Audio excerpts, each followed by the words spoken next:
Halo Bapak Ibu sekalian, selamat datang kembali di podcast Magister Teknik Sipil Universitas Tarumanegara. Perkenalkan kembali, host kali ini adalah Alvin Tehmono, yaitu saya. Saya ini seorang praktisi teknik sipil dengan spesialisasi di bidang value engineering. Nah, sekarang kita akan membahas tentang jembatan di Indonesia dengan salah satu tokoh, yaitu Pak F.X. Supartono. Beliau ini adalah direktur dari PT 3D Membran Utama. Perusahaan itu bergerak di bidang konsultan struktur di Jakarta. Dan beliau juga direktur dari PT Midas Indo Teknik Utama. Ini perusahaan yang membawa teknologi software analisis struktur dan geoteknik yang kelas dunia ke Indonesia. Nah, silakan. Ini namanya beliau Pak Supartono. Beliau juga aktif mengajar di Universitas Tarumanegara dan banyak membantu mahasiswa teknik sipil untuk menggunakan software engineering dalam menggunakan Midas ataupun IDEA Statika. Dan fun fact, misalnya Anda S1, S2, S3 di sini, Anda itu bisa menggunakan software ini secara free kalau Anda berkuliah di sini. Betul Pak Supartono? Betul. Oke. Nah, tapi sebelum kita masuk ke software gitu, kita ngobrol dulu tentang jembatannya. Edukasi orang awam dulu ya kita ya. Nah, jadi Pak, kalau boleh memberikan konteks, dalam konteks pembangunan negara Pak, negara Indonesia ini kan kepulauan. Seberapa penting sih Pak jembatan itu di Indonesia? Ya, kalau kita bilang konteks pembangunan negara, mestinya jauh sebelumnya. Dan saya kira sejak zaman dahulu, pembangunan jembatan itu selalu seiring dengan perkembangan sejarah manusia. Kenapa? Karena kita mengenal jembatan itu dibangun untuk mengatasi suatu kendala atau kesulitan dalam melakukan perjalanan bagi sekelompok manusia. Jadi artinya, kalau kita membangun jembatan itu, salah satu fungsinya adalah membuka keterisolasian suatu kelompok orang menjadi suatu peradaban manusia yang lebih terkoneksi dengan sekelilingnya. Nah, dalam pembangunan suatu negara, hal itu menjadi penting. Misalnya ada desa-desa yang terisolasi. Itu kan hanya bisa dibuka dengan adanya jembatan. Ya, jadi tidak hanya masalah keterbukaan isolasi ini, termasuk untuk sirkulasi ekonomi. Jembatan itu sangat penting. Katakanlah, antara Sumatera dan Jawa saat ini kan kita masih menggunakan ferry. Misalnya, suatu hari itu dibangun sebuah jembatan yang kita sebut jembatan Selat Sunda, maka itu akan membawa dampak sirkulasi ekonomi yang berkembang dan 70% dari sirkulasi ekonomi di Indonesia itu yang ada di Sumatera dan di Jawa itu menjadi terbantu. Dan tidak hanya itu saja, lingkungan-lingkungan daerah di sekitar jembatan itu akan berkembang. Pasti akan berkembang dengan pesat. Ya, jadi sebuah jembatan itu menjadi sangat penting untuk dibangun, baik di daerah terpencil maupun di daerah yang sebetulnya ekonominya sudah maju pun memerlukan jembatan untuk membuat sirkulasi barang dan orang menjadi lebih lancar. Oke. Kira-kira begitu. Terima kasih Pak Supartono. Jadi kurang lebih jembatan ini walaupun kita ekonominya nggak terlalu maju ataupun maju tetap butuh jembatan. Iya. Misalnya di ekonomi yang kurang maju, itu bisa membuka daerah yang terisolir, yang maju pun bisa meningkatkan potensi ekonominya. Ya. Mohon maaf. Nah, kalau misal saya berkaca dari orang awam nih Pak, Ya. saya kan hanya melihat jembatan, oh ya ini strukturnya seperti ini, kadang-kadang ada yang megah. Kira-kira tantangan dalam kita mendesain sebuah jembatan tuh apa aja Pak biasanya? Ya. Ada beberapa poin penting ya dalam mendesain jembatan. Pertama tentu masalah kekuatan dan stabilitas. Ini saya kira paling penting karena berhubungan dengan keamanan manusia yang melintasinya. Dan juga keamanan kendaraan yang membawa barang pun juga itu harus dijamin. Jadi dia harus kuat dan stabil. Ya, kuat artinya memang kuat dalam menahan beban-beban. Stabil kalau katakanlah terkena angin yang besar pun dia tidak menjadi terguling atau terpuntir, atau stabilitasnya baik, khususnya untuk jembatan-jembatan berbentang panjang. Dan kalau juga jembatannya itu misalnya dari suatu jenis struktur yang lebih fleksibel seperti jembatan gantung yang dari baja, itu lebih harus diperhatikan stabilitasnya. Jadi syarat pertama kuat dan stabil. Syarat kedua, sebuah jembatan harus nyaman untuk dilintasi pengguna jembatan.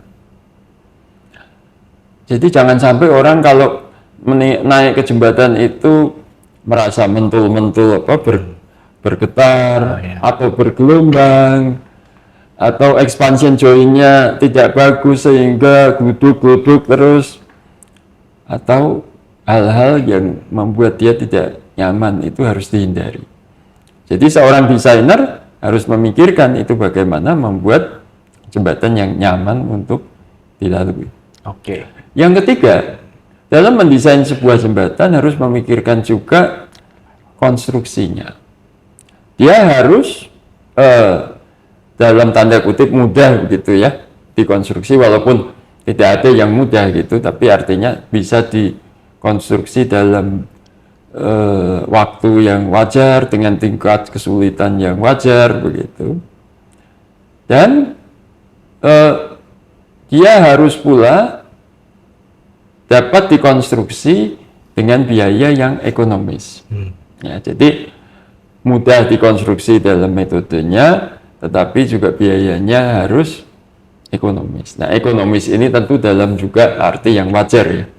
Kita tidak mungkin membuat sesuatu menjadi murah sekali begitu ya, tapi wajar dalam arti masih kuat dan juga stabil. Nah, syarat selanjutnya dia harus awet. Jadi jangan sampai kita membuat sebuah jembatan yang mudah sekali materialnya terdegradasi dan menjadi nantinya runtuh begitu, itu juga tidak boleh. Nah, tentu saja pengertian awet ini harus bersama-sama dengan pemeliharaannya. Dia bisa awet kalau dia dipelihara dengan baik dan rutin. Ya.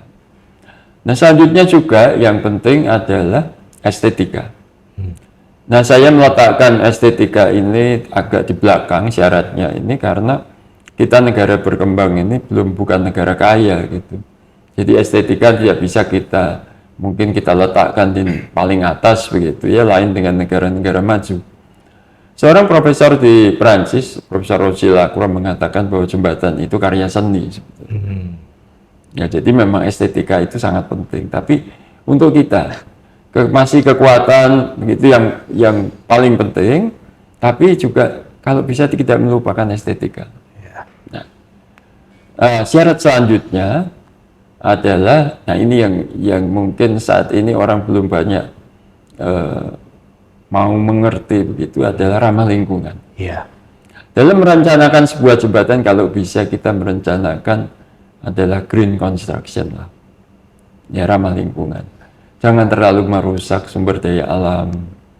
Ya, kalau katakanlah merusak dalam tanda kutip itu dalam batas yang wajar begitu ya. Jadi ramah lingkungan ini perlu makin banyak didengungkan supaya orang sadar kita harus membangun sebuah jembatan yang green. Ya.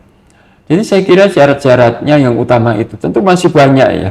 Tapi yang utamanya itu yang harus dipenuhi. Oke. Ya. Ya, terima kasih Pak Supartono. Jadi kurang lebih Bapak ini tadi mengingatkan saya terhadap peraturan yang ada di Bina Marga. Waktu saya pernah baca, syarat-syarat jembatan memang terakhirnya betul Pak, estetik. Betul. Cuman ya pertama tentu harus kuat, aman, tahan gempa, terus environment juga kita perhatikan, dan faktor-faktor lainnya.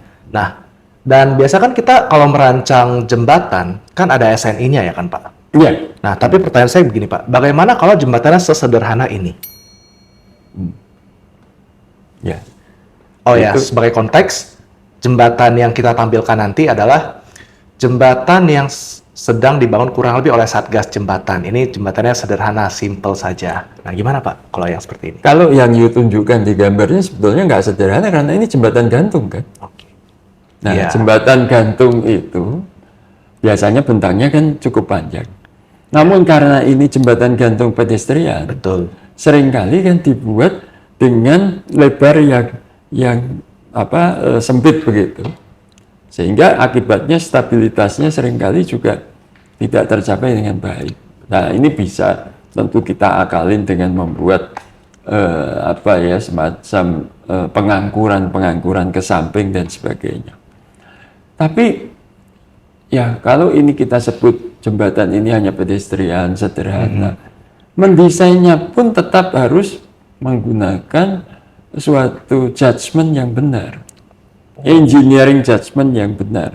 Artinya faktor-faktor tadi, keamanan, stabilitas ya, karena ini jembatan gantung kena angin aja sudah goyang kan ya. Iya. Lalu masalah keawetan, jangan sampai kita seringkali yang terjadi jembatan gantung sejenis ini kabel penggantungnya itu mudah sekali karatan. Iya. Nah, bagaimana itu harusnya diproteksi? Maintenance. Ya, diproteksi, dia harus ada proteksi dulu yang kemudian bisa di maintenance. Jadi kabelnya itu harus dilindungi, jangan sampai udara dari luar mudah masuk lalu terjadi korosi dengan cepat. Ya, ini walaupun dia jembatan kecil, harus kita jamin gitu bahwa itu harus awet. Makanya kita sering mendengar kan di daerah-daerah kecil jembatannya sebentar-sebentar kok runtuh gitu. Iya. Kenapa? Bisa hangernya putus, bisa gantungan utamanya putus, ya toh? Atau decknya berkarat juga, karena ya, memang prinsip keawetannya kurang dipenuhi, plus maintenance-nya juga kurang. Oke. Jadi tetap dalam suatu tingkatan tertentu, syarat yang saya sebutkan tadi tetap berlaku untuk jembatan kecil sekalipun. Nah, kalau itu kan tadi kita membahas tentang syaratnya, Pak. Nah, sekarang kalau misalnya saya sebagai seorang engineer struktur nih, Pak, kalau menghitung begini kan mungkin kelihatan mudah tapi ribet ya, Pak ya. Apakah bisa dimodelkan di software seperti Midas?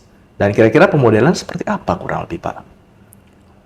Tentu saja bisa, justru itu gunanya software ya. Jadi jembatan yang kecil pun sebenarnya kalau sudah seperti ini jembatan gantung memang harus dimodelkan dengan software.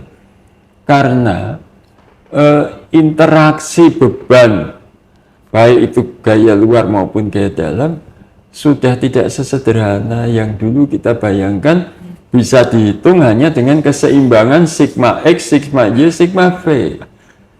Jadi banyak sekali hal yang harus kita perhitungkan, dan itu hanya sekarang bisa dilakukan dengan pemodelan menggunakan software yang lebih presisi. Kecuali kita ingin membangun jembatan yang sangat kuat, biayanya cukup mahal, nggak apa-apa, komponen-komponennya dibesarkan supaya kuat. Ya kalau itu mungkin kita bisa dengan tangan juga cukup. Iya, betul. Tapi tidak bisa memenuhi syarat kuat, tapi ekonomis dan awet misalnya.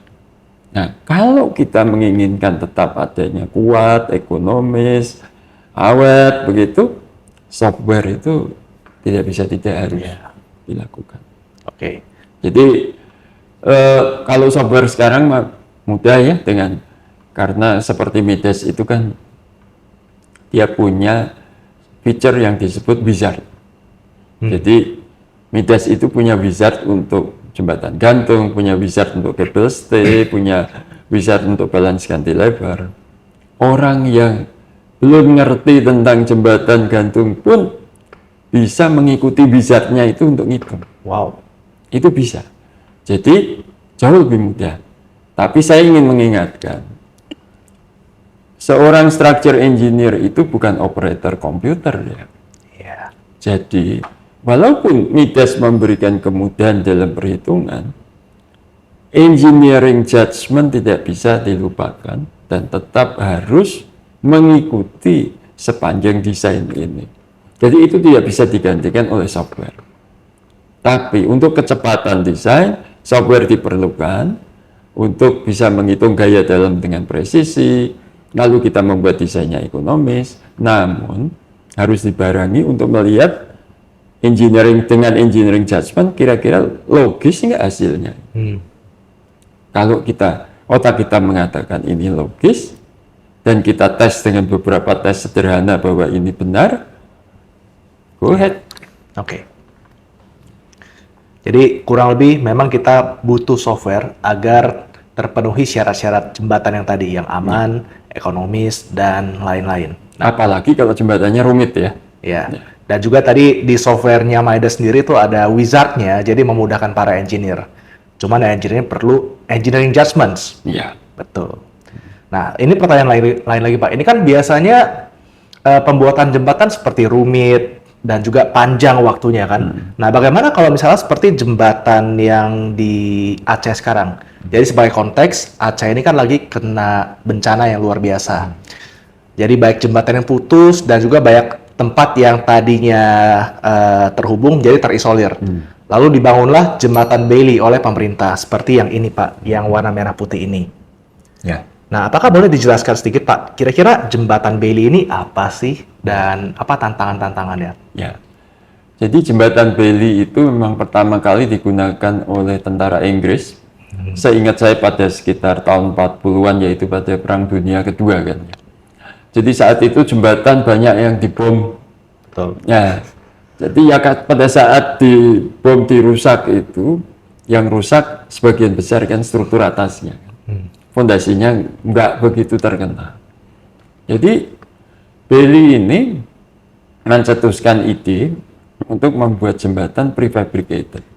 Jadi sudah ada batang-batangnya, lalu juga lubang-lubang untuk nyambung, sehingga dengan cepat kalau ini dibawa ke lapangan, tergantung ada beberapa bentang begitu, ya, lalu dia sambung komponen tadi. Kemudian di launching, jadilah jembatan itu dengan cepat. Mungkin 1 hari juga bisa karena fondasi masih ada, itu tinggal diangkurkan saja. Jadi tentara bisa lewat, begitu. Nah, jembatan Bailey ini memang dibangun dengan tujuan adalah temporary ya, adalah sementara begitu untuk supaya tentara bisa lewat. Tapi kalau ini mau dijadikan semi permanen pun sebetulnya bisa. Ada contohnya, betul. Ya, jadi dan Indonesia sebetulnya punya tipe-tipe seperti jembatan Bailey yang kita sebut jembatan kalender Hamilton. Itu persis sama lah dengan ini, cuman menjadi permanen. Permanen ya, bentuknya sama karena diproduksi secara repeat order begitu. Ada jembatan banyak di Jawa Tengah, Jawa Timur. Saat ini sedang mau diganti-ganti itu jembatan kalender Hamilton karena sejak tahun 70 dibangun, sekarang sudah 50 tahun mulai berkarat, karena mungkin pemeliharaan agak kurang begitu ya, karena itu dari baja kan ya. Betul. Tapi prinsipnya sama, cepat. Karena ini baja, batangnya sudah ada, tinggal kita sambung-sambung, lalu kita launching atau kita angkat, itu tergantung bentangnya berapa ya. Jadi, nah sistem ini sangat membuat produksi jembatan menjadi cepat. Menjadi cepat, dan ini sangat diperlukan ya. Sebab dalam dunia konstruksi ini kebutuhannya sebetulnya di samping menyediakan suatu prasarana atau sarana, tapi juga harus cepat kan. Secepat bisa itu paling bagus begitu ya. Nah, jadi ya disinilah fungsi daripada jembatan-jembatan seperti jembatan Bailey. Oke. Jadi jembatan Bailey ini dia menangnya di cepat. Bisa jadi kurang dari 1 minggu muncul akses tempat terisolir. Oke. Cuman minusnya ya mungkin dia kurang estetik mungkin Pak. Tidak sesuai dengan syarat-syarat tadi. Oh iya. Mungkin ya. Ya enggak apa-apa selama fungsionalnya tercapai. Estetik itu kan saya taruh di tadi nomor 6 atau nomor 7 ya. Dan juga dia bisa jadi permanen juga sebetulnya kalau dipelihara dengan baik tentunya. Bisa. Nah, pertanyaan selanjutnya Pak, mungkin kita konstruksi jembatannya cepat, Pak, ya kan? Tapi bagaimana dengan kita menghitungnya? Apakah kita menghitung misalnya pakai software Midas? Biasanya software Midas ini kadang-kadang terkenal di kalangan praktisi sebagai software berat, Pak. PC saya harus bagus, Pak. Nah, apakah yang jembatan Bailey ini bisa dengan cepat didesainnya dengan semua software seperti itu? Sebenarnya keliru kalau bilang Midas itu berat begitu ya. Tergantung feature apa yang kita pakai kan. Kalau feature untuk jembatan sederhana bisa cepat. Karena Midas itu inputnya user familiar kan. Jadi kita punya gambar biasa mungkin engineer menggambar untuk sebagai gambar awal begitu. Kita jadikan itu dalam format DXF, langsung diinput ke Midas. Dan itu langsung Midas mengeluarkan modelnya. Cepat. Dan langsung model itu kita berikan beban, memberikan bebannya juga cepat. Jadi sebetulnya kalau jembatan-jembatan sederhana 1-2 hari kita bisa menyelesaikan perhitungan. Oke. Itu nggak masalah ya. Jadi, nah kalau jembatannya rumit, kita mau pakai feature yang rumit, memang itu memerlukan memori yang besar ya. Harus prosesornya cepat. Ya. Kalau nggak lambat sekali nanti kan ngitungnya ya. Jadi tergantung sebenarnya kita mau ngitung apa. Ya kalau kita menghitung jembatan gantung yang bentangnya ratusan meter ya mau tidak mau itu kan modalnya banyak sekali ya. Jadi dalam perhitungannya iterasi dan sebagainya menjadi agak lama. Tapi selama kita bisa mengoptimalkan model itu sebetulnya Midas memberikan banyak option untuk bisa menghitung dengan cepat. Kalau tidak nggak mungkin. Dia sekarang digunakan sebagai software nomor 1 di Indonesia untuk menghitung jembatan. Kan? Ya. Saya bukan ngomong besar ini, memang kenyataannya dia adalah yang paling banyak digunakan untuk menghitung jembatan. Jadi software Midas ini tidak hanya bisa digunakan untuk jembatan-jembatan standar saja seperti U-girder, I-girder, tapi juga bisa untuk jembatan-jembatan yang mungkin agak spesial, yang butuh perhitungan cepat seperti jembatan Bailey, bisa. Yang tadi juga cable stay, tapi untuk pedestrian juga itu bisa, cable bridge. Nah, tadi kan Pak Supartono menyinggung tentang kompleksitas. Bagaimana kalau kita menguji kompleksitas sistem ini dengan menggunakan jembatan Selat Sunda, Pak? Nah, kalau jembatan Selat Sunda kan kompleks, mungkin nanti boleh Bapak Supartono jelaskan juga kompleksitasnya di mana. Ya. Dan kira-kira bagaimana perencanaannya nantinya? Silakan Pak. Ya, jadi saya pada tahun 2012 itu kan diminta PU untuk membuat semacam basic design lah begitu dari jembatan Selat Sunda. Hanya basic karena kita ingin tahu berapa biayanya. Begitu. Jadi kalau tadi you mengatakan bahwa jembatan Selat Sunda ini rumit, kompleks, ya betul. Nah, di mana kompleksnya? Karena Selat Sunda ini panjangnya totalnya kira-kira 30 km. Ya persisnya 29,5 km. Tapi di dalam lintasan ini ada 2 palung besar. Jadi sangat dalam, sampai kedalamannya itu 130 meter. Jadi kalau you mau bikin di sana fondasi sudah nggak mungkin. Nah, lalu kita mencoba mengukur palung tersebut. Nah, palung itu bisa dan harus kita lalui dengan sebuah jembatan, tapi bisa dilakukan fondasinya pada daerah yang lebih dangkal. Nah, tinggal kita tentukan kriterianya. Berapa maksimal daripada fondasi bisa dikerjakan di bawah air laut itu. Nah, saat itu saya menetapkan adalah 70 meter. Artinya dengan kedalaman air 70 meter itu kita masih bisa membuat fondasinya. Tapi jangan 130 gitu kan. Nah, lalu kita ngeplot kan dengan palung ini, kalau saya bisa membuat fondasinya di kedalaman 70 meter, berapa bentangnya? Dapatlah 2016. Jadi bentangnya itu 2 km, maka kita dapat fondasinya itu di kedalaman 70 meter. Nah, kalau saya merasa yakin bahwa itu bisa dikerjakan, maka jembatan Selat Sunda ini seharusnya berbentang sekitar 2000 meter, 2 kilometer. Itu palung pertama. Oke. Palung kedua sama hampir dalamnya 130 meter tapi lebih pendek. Oh, Maka kita bisa waktu itu menetapkan dengan bentangnya 1200 meter. Nah, jadi hanya ada 2 jembatan besar ini yang kompleks. Bentang 2000 meter dan satu lagi adalah 1200 meter. Waktu kita menetapkan 2016 meter, saat itu misalnya jembatan Selat Sunda saat itu dibangun, itu menjadi jembatan dengan bentang paling panjang di dunia.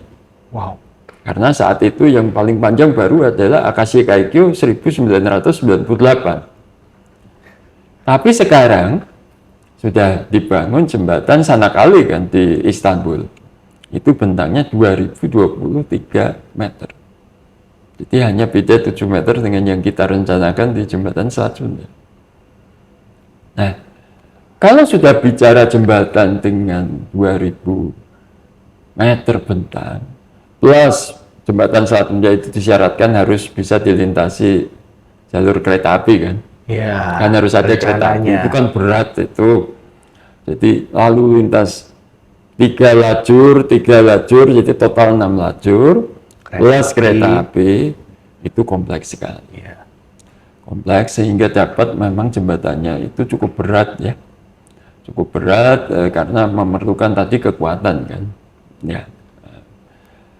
Nah, kita juga sudah melakukan pengujian terowongan angin di Tongji University di Shanghai terhadap basic design tersebut dan ternyata bisa lolos juga.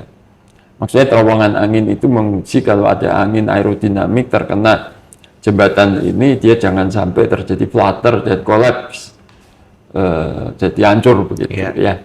Dulu pernah terjadi kalau nggak salah. Ya. Nah, jadi kalau jembatan Selat Sunda yang 2 ini sudah teratasi, sisanya itu adalah ya bisa kita buat jembatan dengan bentang 150 meteran begitu, dengan kedalaman laut kira-kira di 20 meter begitu, dan itu bisa. Tapi tetap untuk bentang 29,5 km itu biayanya sangat mahal ya. Iya. Jadi kalau kita hitung dengan kurs dolar sekarang mungkin jadi 250 triliun untuk membangun jembatan itu. Tapi saya berpikir ya, 250 triliun kalau katakanlah dia bisa selesai dalam 10 tahun, jadi per tahun pemerintah harus menganggarkan 25 triliun kan. Iya. Itu kan tidak terlalu besar juga kalau kita pikir untuk fungsi sebuah jembatan yang demikian penting. Bayangkan kalau ada jembatan yang menghubungkan Jawa dan Sumatera, berapa besar kegunaannya. Orang tidak perlu lagi menunggu ferry, menunggu cuaca yang buruk, langsung melintas. Walaupun tetap aja jembatan itu harus dimonitor kalau misalnya dibikin. Kalau ada angin besar tetap harus ditutup. Jangan sampai mobil yang di dalamnya nanti ada angin besar kena ke banting angin itu gitu. Itu harus ada nanti sistem yang disebut kontrol sistem bersama-sama dengan structural health monitoring system. Itu manajemennya lalu lintas semua diintegralkan dengan sistem tersebut. Oke. Nah, kita untuk hal itu dulu berpikir untuk merencanakan membuat rest area di Pulau Sangyang. Jadi kalau ada sesuatu ini ya semua masuk ke Pulau Sangyang karena 29,5 km juga sangat panjang. Ya, itu tahun 2012 ya Pak perencanaannya Pak. Basic desainnya. Basic design ya, jadi bukan perencanaan. Nah, kita menghitung jembatan itu dengan MIDAS. MIDAS sipil ya kita hitung ya dengan MIDAS sipil sekompleks itu pun bisa.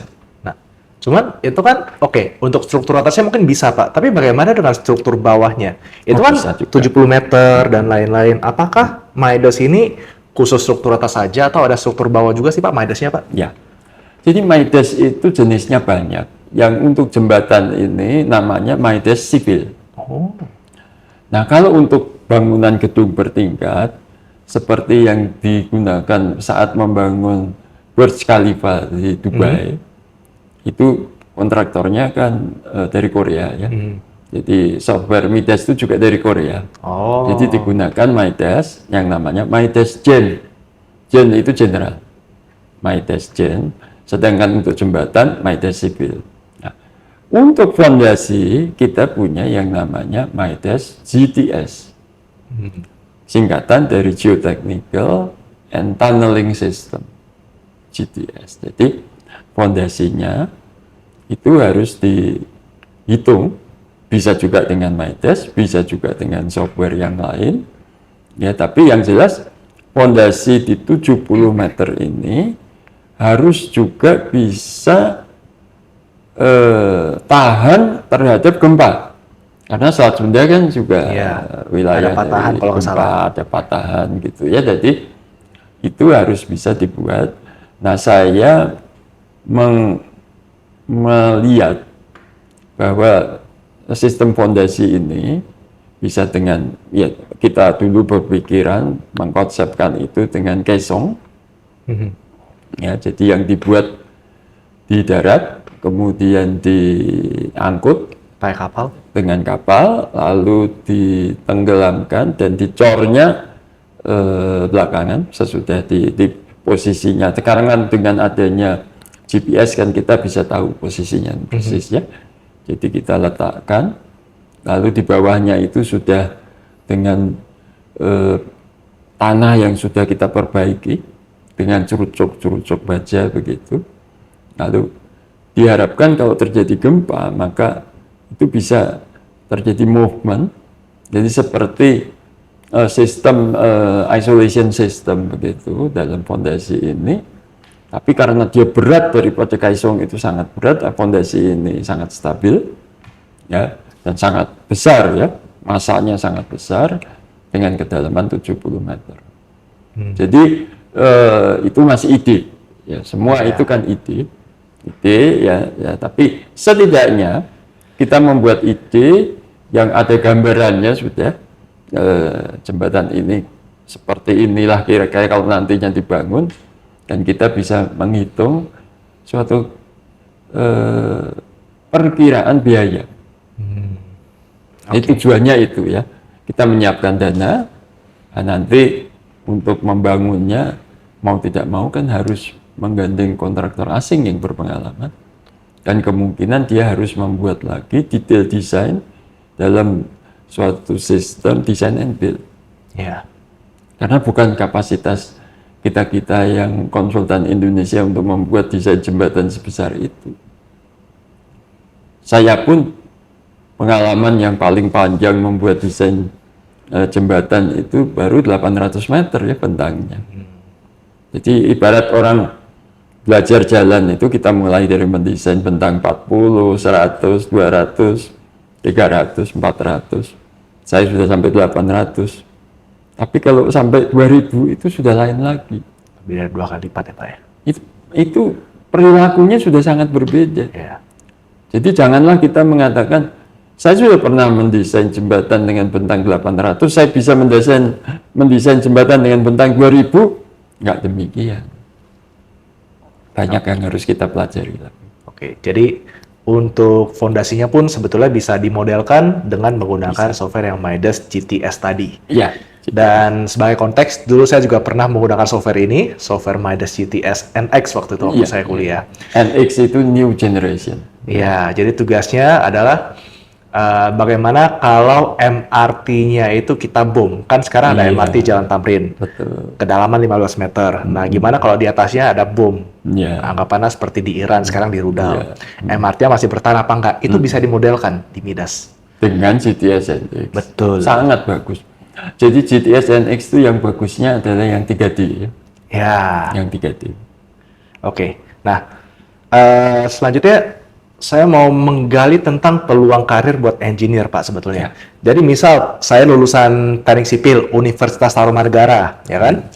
Diajari oleh Pak Supartono, ini caranya seperti ini, ada softwarenya seperti ini, kalian juga belajar software. Kira-kira peluang karirnya bagaimana Pak antara yang ngerti software katakanlah Midas dengan yang mungkin nggak terlalu ngerti software atau mungkin pakai software yang lain. Kira-kira bagaimana, Pak? Ya, itulah tujuan saya memberikan donasi software Midas banyak 200 lisensi ke Untar itu. Tujuan saya adalah mahasiswa sebelum lulus sudah familiar dalam menggunakan software. Tentu beda ya. Mahasiswa yang bisa menggunakan software itu kan sudah bisa merancang dengan mengikuti model-model yang lebih baik gitu ya. Jadi dia mempunyai pengertian tentang bagaimana mendesain dalam dunia teknik sipil yang modern ini. Tidak hanya menghitung tangan, tapi sudah bisa menggunakan software. Tentu dia punya nilai lebih, yang itu cukup penting menurut saya. Di samping kami Midasindo memberikan donasi ke Untar ini juga untuk agar mahasiswa sejak dini terbiasa menggunakan software berlisensi. Jangan menggunakan software bajakan. Saya bilang dengan ketua jurusan waktu itu, saya lupa Pak Widodo atau siapa gitu ya. Kak, di kampus ini kan tempat orang mendidik mahasiswa ya, tidak hanya profesional tetapi kan bermoral baik juga ya. Jadi bagaimana kalau Anda mengizinkan mahasiswa untuk menggunakan software bajakan untuk bikin tugas? Saya bilang, udahlah saya donasikan 200 software, tapi mahasiswa jangan lagi boleh menggunakan software bajakan. Harus menggunakan software yang ada di Untar ini yang berlisensi. Jadi setelah nanti mahasiswa lulus, dia bisa menggunakan software, apapun itu merupakan nilai tambah, dan dia akan dengan cepat, kalau kita bisa bilang dalam tanda kutip masih ya, lebih siap pakai lah gitu. Dibandingkan mahasiswa yang harus belajar dari awal untuk menggunakan software. Kalau dia sudah pernah menggunakan software. Bisa saja waktu dia kerja, software yang dia hadapi bukan Midas ya. Software lain misalnya. Nggak apa-apa. Tapi karena cara menginput, cara membaca output, software-software itu hampir sama. Setidaknya dia tahu bagaimana untuk menggunakan software ini dalam memodelkan suatu tugas yang dia bikin kalau nanti setelah bekerja di proyek yang dia hadapi. Nilai tambah yang cukup besar. Oke. Selanjutnya saya juga mau nanya nih Pak, kira-kira apakah mungkin one day structure engineer yang arti software dan lain-lain tergantikan oleh AI? What do you think about it? Loh, sebetulnya software itu kan makin lama makin terintegrasi dengan AI kan. Jadi memang software itu menggantikan otak kita yang ngitung rinciannya itu dengan dibantu oleh software. Jadi software itu memberikan kemudahan bagi kita untuk hal-hal yang rumit itu dia yang ngitung gitu. Lalu kita hanya melihat tadi konsepnya ya, dan kita menjudgment bahwa ini logikanya benar begitu ya. Jadi memang AI dalam arti bahwa dia sudah bisa menghitung hal-hal yang rumit yang kadang-kadang otak kita sulit membayangkan itu bisa. Namun kalau AI 100% dari awal mendesain sampai akhir digantikan, tidak bisa menurut saya. Karena ada masalah judgment engineering yang tadi tidak bisa digantikan. Setuju. Jadi ini mengingatkan saya waktu saya baru kuliah. Jadi zaman saya waktu kuliah itu kan lagi viral tentang software-software analisa struktur dan software-software geoteknik. Waktu itu juga ributnya sama Pak. Apakah nanti para engineer-engineer ini tergantikan oleh software? Setelah kita jalan, sekarang jawabannya enggak, ya kan? Nah sekarang ribut lagi, apakah engineer-engineer ini akan tergantikan oleh AI?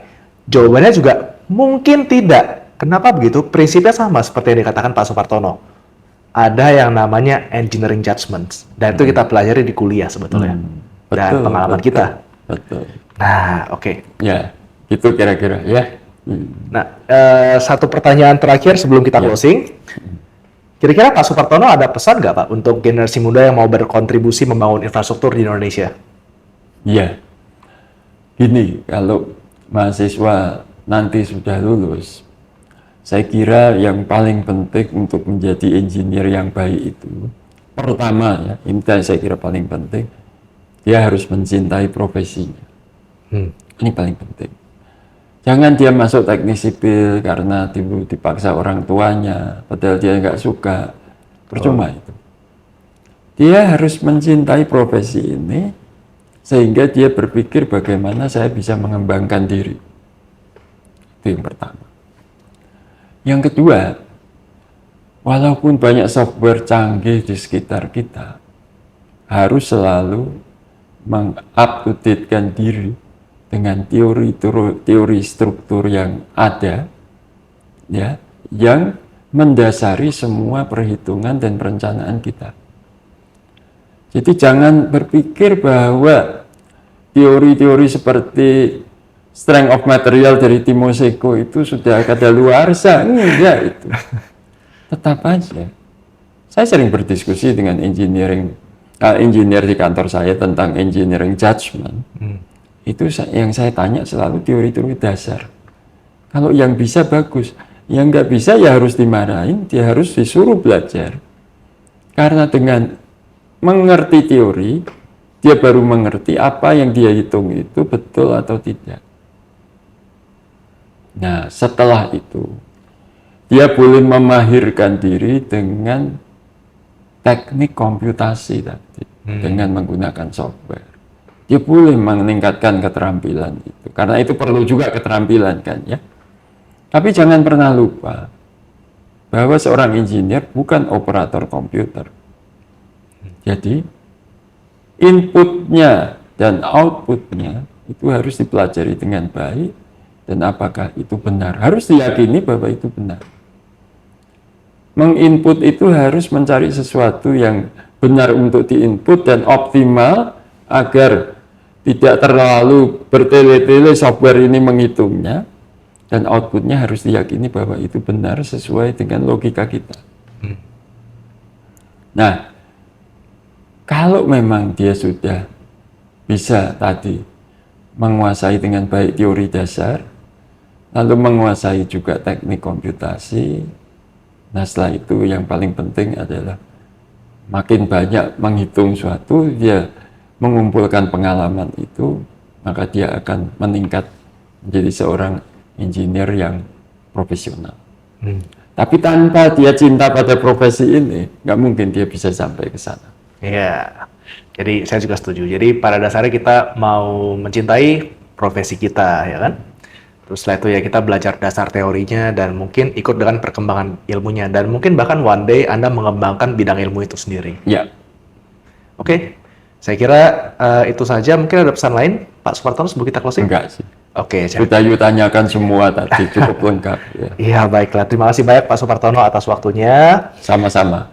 Nah, untuk Bapak Ibu sekalian, kita akan melanjutkan podcast ini beberapa seri lagi. Jadi silakan tune in di channel YouTube-nya atau channel yang lainnya di sini. Terima kasih banyak semuanya. Sampai jumpa di lain kesempatan.